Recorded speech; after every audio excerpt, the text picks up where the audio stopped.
Hi friends, ഇന്ന് ഞാൻ കാണിക്കാൻ പോകുന്ന വീഡിയോ എങ്ങനെയാണ് സിമ്പിൾ ആൻഡ് പെർഫെക്റ്റ് ആയിട്ട് നെയിൽ പോളിഷ് അപ്ലൈ ചെയ്യാമെന്നുള്ളൊരു വീഡിയോ ആണ്. അപ്പോൾ ഞാനിവിടെ ഡേസ്ലറിൻ്റെ ഒരു നെയിൽ പോളിഷാണ് എടുത്തിരിക്കുന്നത്. നെയിൽ പോളിഷ് എങ്ങനെ ഇടാമെന്ന് മിക്ക പെൺകുട്ടികൾക്ക് അറിയുന്ന കാര്യം തന്നെയാണ്. എങ്കിലും അറിയാത്തവർക്കായി ബിഗിനേഴ്സ് ആയിട്ടുള്ള കുട്ടികൾക്ക് വേണ്ടിയിട്ടാണ് ഇന്ന് ഈ വീഡിയോ ചെയ്യുന്നത്. നെയിൽ പോളിഷ് ഇടുമ്പോൾ ശ്രദ്ധിക്കേണ്ടത്, നമ്മൾ പ്രോഡക്റ്റ് എടുക്കുമ്പോൾ എക്സസ് പ്രോഡക്റ്റ് വരികയാണെങ്കിൽ അത് ഇതുപോലെ കളഞ്ഞതിന് ശേഷമാണ് നമ്മൾ നെയിൽ പോളിഷ് ഇടേണ്ടത്. കാരണം ഇത് സ്പ്രെഡ് ആവാനുള്ള ചാൻസ് ഉണ്ട് നമ്മൾ അപ്ലൈ ചെയ്യുന്ന സമയത്ത്.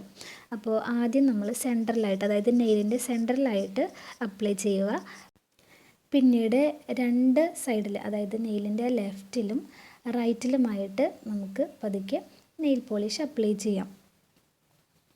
അപ്ലൈ ചെയ്യുമ്പോൾ നമ്മൾ ഇത് ക്യൂട്ടിക്കിളിൻ്റെ അടുത്തേക്ക് വെച്ച് ചെയ്യാതിരിക്കുന്നതാണ് നല്ലത്.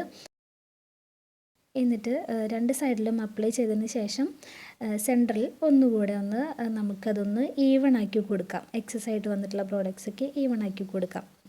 ഇനിയിപ്പോൾ ഇത് സൈഡിൽ ഇതുപോലെ ചെറുതായിട്ട് ക്യൂട്ടിക്കിളിലൊക്കെ ഒന്ന് സ്പ്രെഡ് ആയിട്ടുണ്ടെങ്കിൽ നമ്മുടെ ഇപ്പോൾ മറ്റ് വിരൽ കൊണ്ട് തന്നെ നമുക്ക് ജസ്റ്റ് ഇതുപോലെ ഒന്ന് നഖം കൊണ്ട് ചെയ്താൽ തന്നെ നമുക്കത് സ്പ്രെഡ് ആയിട്ടുള്ള എക്സസ് ആയിട്ടുള്ള നെയിൽ പോളിഷ് നമുക്ക് റിമൂവ് ചെയ്യാൻ പറ്റുന്നതാണ്. ഇതിനു വേണ്ടി പ്രത്യേകിച്ച് നിങ്ങളൊരു ബഡ്സോ അങ്ങനെയൊന്നും ഉപയോഗിക്കേണ്ട ആവശ്യമൊന്നുമില്ല.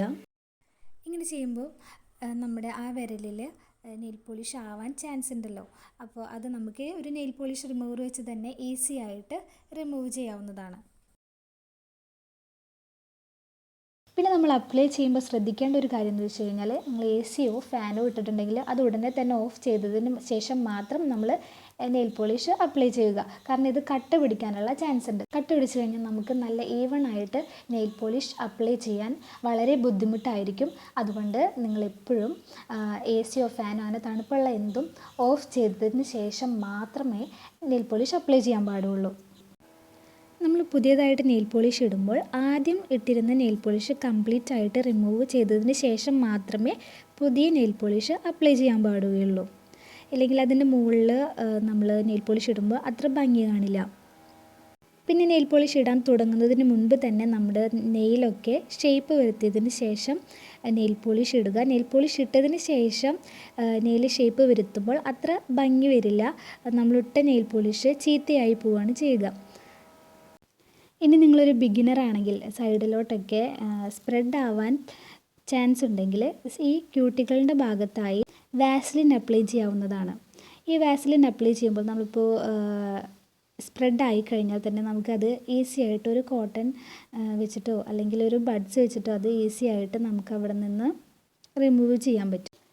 നെയിൽ പോളിഷ് ഇട്ടതിന് ശേഷം അതിനൊന്ന് ഉണങ്ങാൻ വേണ്ടിയിട്ട് ഇത്തിരി ടൈം കൊടുക്കുക. ഇല്ലെങ്കിൽ നമ്മുടെ കൈ തന്നെ തട്ടി അതുമ്പോൾ തമ്പ് ഇംപ്രഷൻസ് പതിയാനുള്ള ചാൻസ് ഉണ്ട്. അപ്പോൾ അങ്ങനെ കാണാനൊരു വൃത്തി ഉണ്ടാവില്ലല്ലോ. അപ്പോൾ നമ്മളെപ്പോഴും ഉണങ്ങിയതിന് ശേഷം മാത്രം ബാക്കിയുള്ള കാര്യങ്ങൾ ചെയ്യുക.